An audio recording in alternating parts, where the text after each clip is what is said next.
భోగి విశిష్టత ఏమిటి? అసలు భోగి పండగ ఎందుకు జరుపుకుంటారు?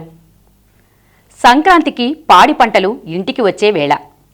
అందుకే రైతు సంతోషంతో అంగరంగ వైభవంగా భోగ భాగ్యంతో ఈ పండుగను జరుపుతాడు. వర్షాలు సకాలానికి పడితే పంట చేతికొస్తుంది. అందుకే వర్షాల కోసం ఇంద్రుణ్ణి పూజించే ఆచారం మొదలైంది. ఈ పూజల వల్ల ద్వాపరయుగంలో ఇంద్రుడికి గర్వం పెరిగింది. అందుచేత అతనికి గర్వం తగ్గించేలా కృష్ణుడు ఆలోచించి పన్నాగం వేశాడు. ఒకరోజు భోగి పండుగ రానే వచ్చింది.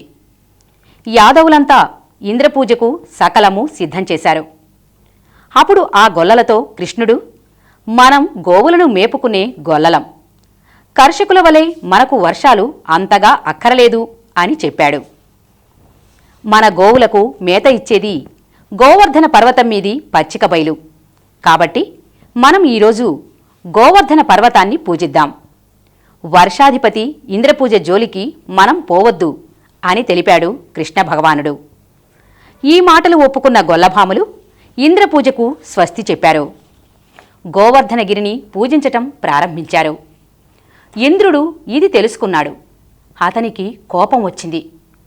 తన మేఘాలను వదిలి పెద్ద వర్షం కురిపించాడు. ఆ జడివానలో తడిసి ముద్దై గొల్లలు శ్రీకృష్ణునితో తమ బాధను వెళ్లబుచ్చుకున్నారు. అప్పుడు శ్రీకృష్ణుడు గోవర్ధన పర్వతాన్ని ఎత్తి పట్టుకొని యాదవులందరికీ వారి గోవులతో దాని క్రింద ఆశ్రయం కల్పించాడు. తన వద్ద ఉన్న 7 రకాల మేఘాలను వదిలి గర్జించి కూడా ఇంద్రుడు యాదవులను ఏమీ చేయలేకపోయాడు. దీనితో ఇంద్రుడి గర్వం తగ్గి బుద్ధి వచ్చింది. కృష్ణుడి మహత్తు తెలుసుకొని ఇంద్రుడు కృష్ణుడి పాదాలకు మొక్కాడు. అందువల్ల కృష్ణుడు అతన్ని మన్నించి భోగి పండుగ రోజు మామూలుగా మళ్లీ ఇంద్రపూజ జరిగేటట్లు ఆజ్ఞ ఇచ్చాడు. అందుకే భోగి పండుగ ఇంద్రుని కోసం చేసే పండుగగా అభివర్ణిస్తారు.